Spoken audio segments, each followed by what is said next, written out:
हरे कृष्णा।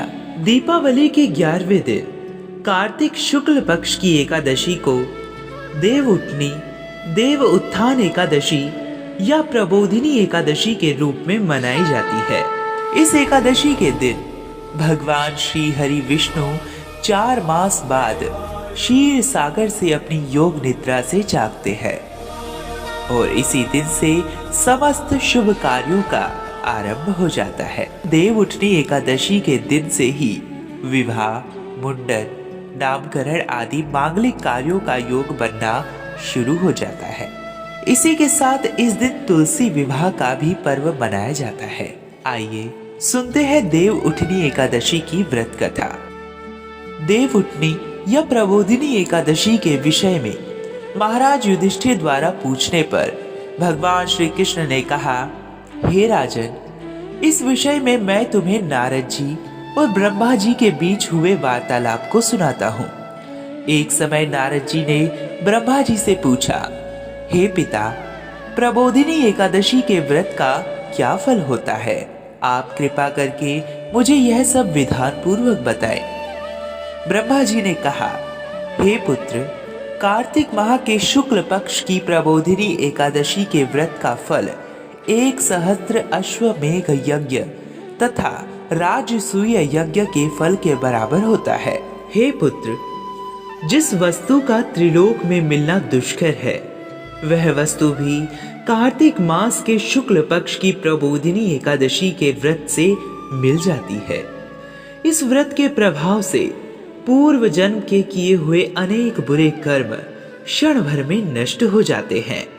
हे पुत्र, जो मनुष्य श्रद्धा पूर्वक इस दिन थोड़ा भी पुण्य करते हैं, उनका वह पुण्य पर्वत के समान अटल हो जाता है।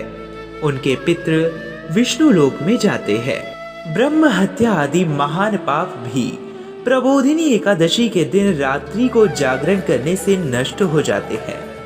हे नारद, मनुष्य को भगवान की प्रसन्नता के लिए कार्तिक मास की इस एकादशी का व्रत अवश्य करना चाहिए। जो मनुष्य इस एकादशी व्रत को करता है, वह धनवान, योगी, तपस्वी तथा इंद्रियों को जीतने वाला होता है, क्योंकि एकादशी भगवान विष्णु को अत्यंत प्रिय है। इस एकादशी के दिन जो मनुष्य भगवान की प्राप्ति के लिए दान, तप, होम, यज्ञ आदि करते हैं, उन्हें अक्षय पुण्य की प्राप्ति होती है। भगवान नाम जप भी परम यज्ञ है।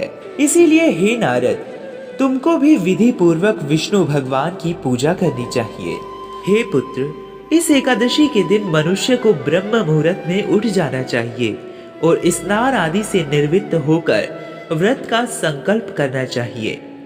उस समय भगवान विष्णु से प्रार्थना करनी चाहिए कि हे प्रभु, आज मैं निराहार रहूंगा और दूसरे दिन भोजन करूंगा, इसीलिए आप मेरी रक्षा करें। इस प्रकार प्रार्थना करके भगवान का पूजन करना चाहिए और व्रत प्रारंभ करना चाहिए। जो गुलाब के पुष्प से, बकुल और अशोक के फूलों से, सफेद और लाल कनेर के फूलों से, दूर्वा दल से, शमी पत्र से, चंपक पुष्प से भगवान विष्णु का पूजन करते हैं, वे आवागमन के चक्र से छूट जाते हैं।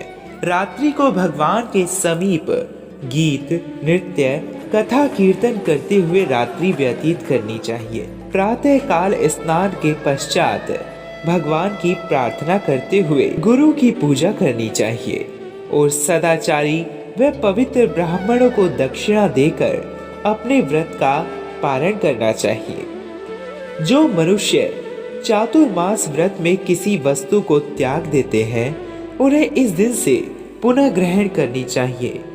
जो मनुष्य प्रबोधिनी एकादशी के दिन विधि पूर्वक व्रत करते हैं, उन्हें अनंत सुख मिलता है और अंत में विष्णु लोक को प्राप्त होते हैं। तो ये थी प्रबोधिनी एकादशी की कथा व महात्म्य। इस वर्ष प्रबोधिनी एकादशी की तिथि, ब्रह्म मुहूर्त व पूजा विधि डिस्क्रिप्शन बॉक्स में दी गई है। हरे कृष्णा।